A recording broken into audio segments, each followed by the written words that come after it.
জীবনো যখনো শুকায়ে যায় করুণা ধারায় এসো। This is a song from the 1969 Bengali movie Arogya Niketan. The songwriter and composer is India's most loved artist of modern times, Rabindranath Tagore. The movie tells the story of a clash between two medical professionals. One is an allopathic doctor, the other a Vaidya or Ayurveda practitioner. The film was based on a 1953 novel by Bengali author Tarashankar Bandyopadhyay, but the movie cut out a lot of details and nuance to present an unrealistic picture of the traditional medicine versus Western medicine clash. Part of the reason why we get these kind of weirdly dichotomized stories, because we've just got a market that will lap up this kind of clash between pure tradition and some kind of evil, exotic modernity coming from the outside. Take it from someone who's not only read the book and watched the movie, but researched its characters and their real-life inspirations. I'm Projit Bihari Mukharji. I'm an associate professor at the University of Pennsylvania. I teach in a department called History and Sociology of Science. I'm also particularly interested in how medical knowledge changes over time, but also how different medical knowledge traditions interact with each other. Throughout history, medicine has always changed and evolved. Sometimes it's influences from other medical systems, sometimes from other cultures. In this episode, Projit is going to tell us about the influence of technology on Ayurveda. It's a little window into the transformation of India's indigenous medical system, beginning in the 1860s. This is Chatroom 11, your bonus episode of Scrolls and Leaves. I'm Mary Rose Abraham. And I'm Gayatri Vaidyanathan. And we have a small request. We're an independently funded podcast, so if you like our work, please consider donating. Every little bit helps us continue telling stories from the margins of history, science, and cultures. You can find details on our website, scrollsandleaves.com/support.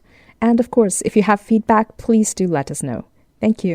Let's go back to that so-called epic clash between Indian traditional medicine and Western medicine in the second half of the 19th century. In reality, it was really anything but when it came to treatment. The metaphor that I like using is braiding.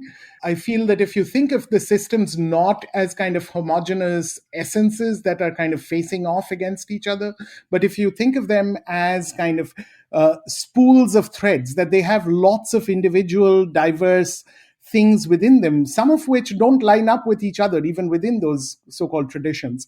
And then what happens is that at particular places, particular actors, be they Indian practitioners of Western medicine or practitioners of some version of indigenous medicine, they creatively pull strings from both sides and then mix them together, braid them together to create a repertoire of practice that works for them and for their patients. Projit says that part of the braiding process is incorporating small technologies into Ayurveda.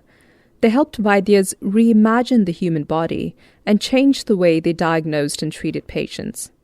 So what does he mean by small technology?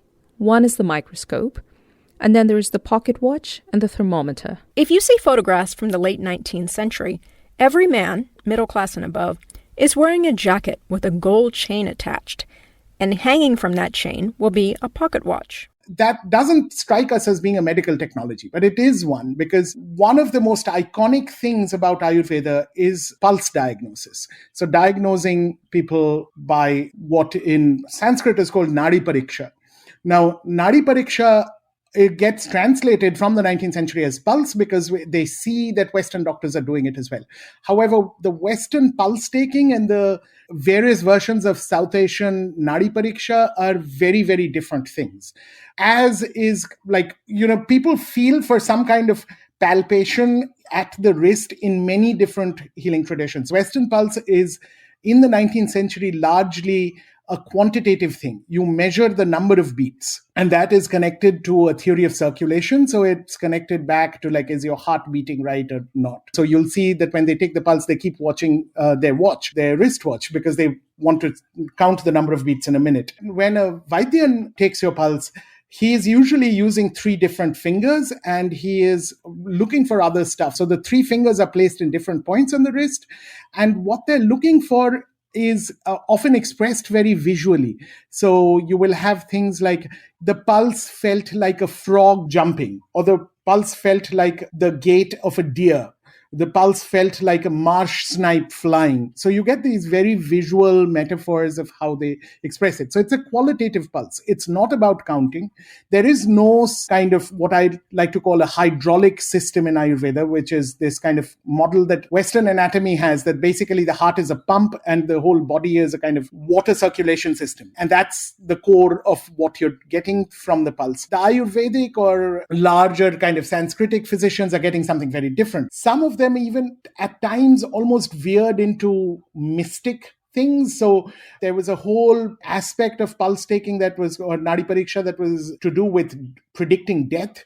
So apparently the really virtuoso Nadi Parikshak could tell you like exactly when you were going to die, even if that was 20 years, 30 years later.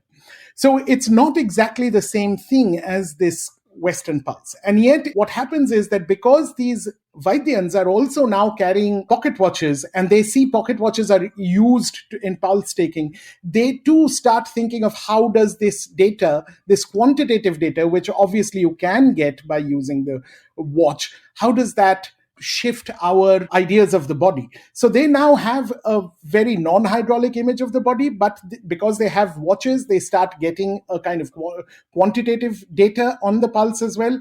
And so there are many creative efforts to kind of braid together this quantitative data and qualitative data about pulse, which is kind of associated with older Sanskritic ideas of what the body is, how it works, etc. The first modern thermometer that used mercury was invented in 1714.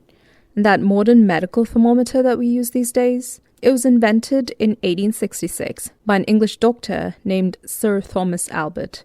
It was 6 inches long, and it could read a person's temperature in about 5 minutes. Thermometers are brought to India from the very late 18th century, but not as medical instruments, but as meteorological instruments to monitor weather changes. And then gradually from around the middle of the 19th century, their medical use starts to grow, which is kind of the time when it starts to grow in Europe as well.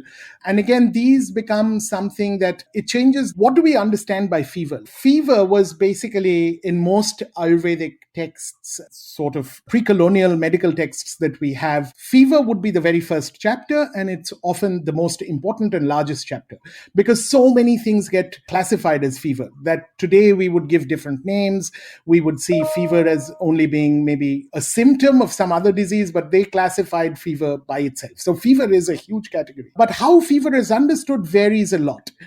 There is an idea that heat is involved with fever, but it's not clear what this heat means. Does it mean the mind getting heated up so that you start to babble and hallucinate?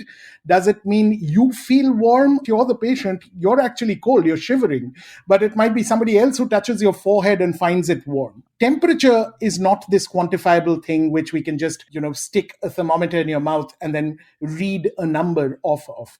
So that starts to happen. And that's another thing that creates a much narrower range of what body heat means. Body heat is a very important concept in any kind of physiology in the 19th century.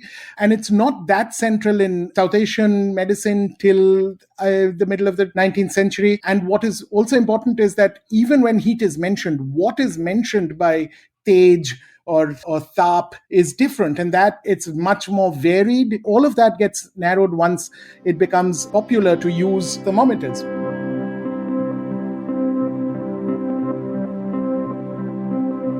What also happens then is that so much of medicine, even today, does not depend actually on the doctor per se, but on the kind of people who provide the kind of care to the patient during convalescence. So nurses, once you're in hospitals, nurses are very important. But before people started to go to hospitals, friends and family who usually cared for you at home were very important, and the kind of things they did.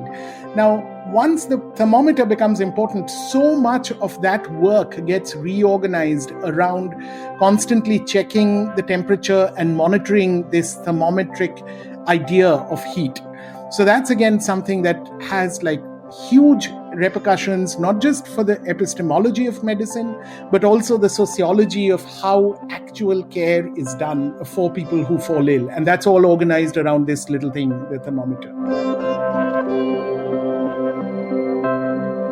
You were listening to Projit Mukharji on Chatroom 11 on Scrolls and Leaves. For episode notes, visit scrollsandleaves.com/chatroom11. We'll be back in 2 weeks. See you then.